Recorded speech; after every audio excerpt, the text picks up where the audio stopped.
10 minutes of your time to actually tell you about our own experience in SIPS. It's more of what kind of format we evolved over a period of like last 4 years for information capture, dissemination, and also facilitate replication. So this is our mandate. Scout, scan and track different innovations, create a public domain inventory of innovations, facilitate pursuit of diagnostic studies, research-based case studies and analysis of various innovation, and finally facilitate replication of innovations. So this is pretty much tell you about the workflow, which starts with identification, documentation, dissemination of information, and then goes to the replication part of it.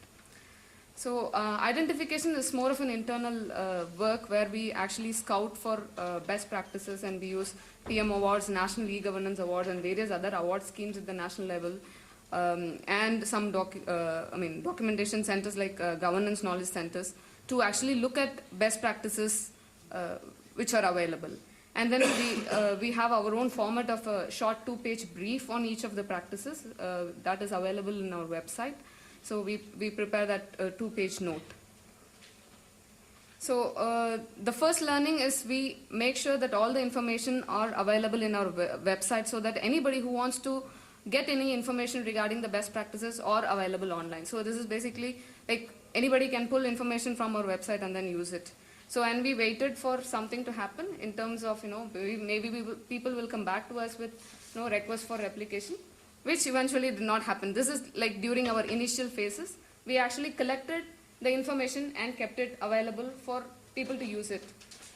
And then we looked at the demand of each state. So we looked at mapping various indicators of each state and see that where there is maybe in terms of health, in terms of like maternal to mortality rate, or if there is any indicators which are very, very low, maybe we try to look at practices which could cater to that particular problem and then showcase it to that state. So that was our like further development.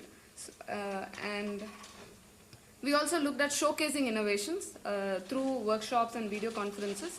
Initially, we had a lot of workshops conducted over various places. But whereas in the last 2 years, we have moved from more of workshops to more of VCs. So these are very short for a half-a-day period with a very focused group.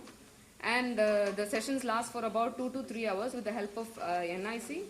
And this has also improved the participation from various states. So nowadays, we are getting a minimum of 10 states participation in every VC.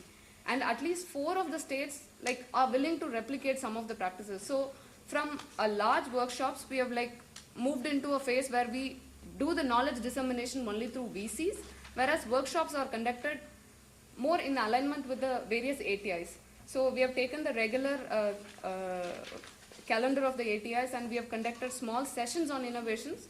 During when it is a course on urban governance, we try to actually incorporate a session on innovations in urban governance so that the acceptability is more. Sir, yes, sir.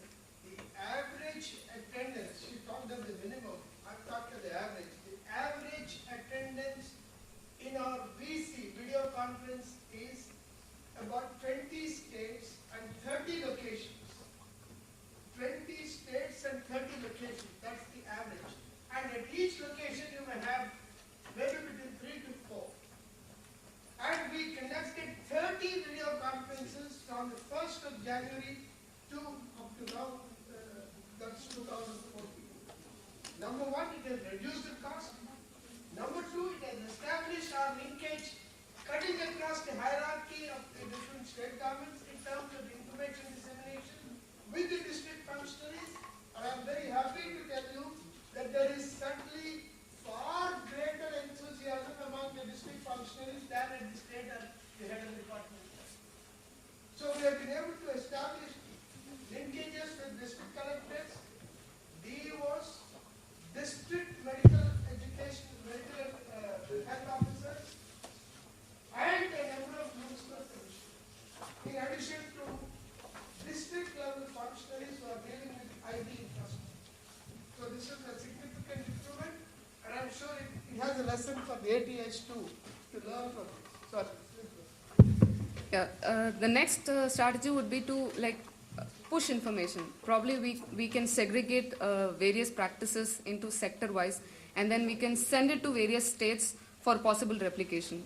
So initially we had collected addresses of like secretaries of various departments, including health, education, e-governance, and urban governance, and we send emails and wait for like some reply back, or probably we also thought that the information will trickle down to the various level officers, but the responses were very, very low, and further we started collecting other related departments. For example, in education, we had secretaries of education's addresses, and we used to regularly send communications towards them.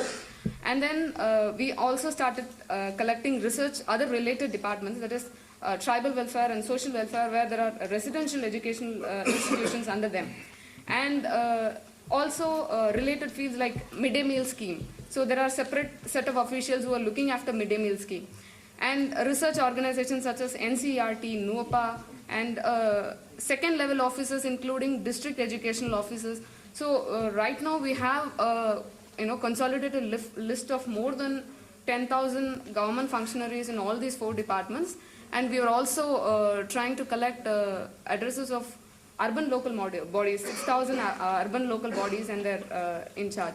So the second level of officers has really worked, because we also simultaneously copied the mails which have been sent to the senior officials to the second level of officer, where the response was quite better. So this we have already discussed.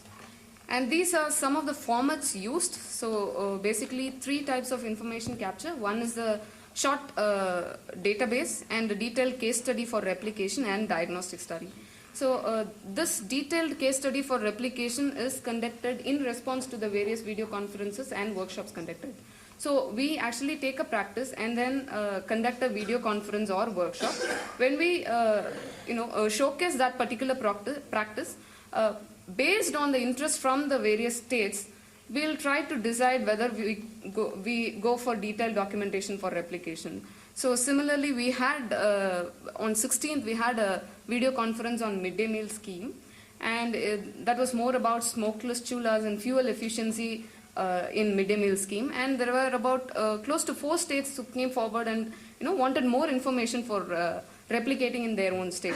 So this is the basic deciding criteria to actually go about doing a detailed case study. The demand is what we look at.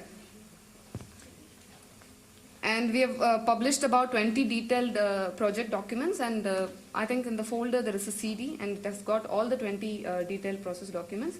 And the new documents, we will keep updating it on our website. We have given 3 of them now. Yeah. Ecological sanitation, then maybe the Balabadi. Yes, sir. One more.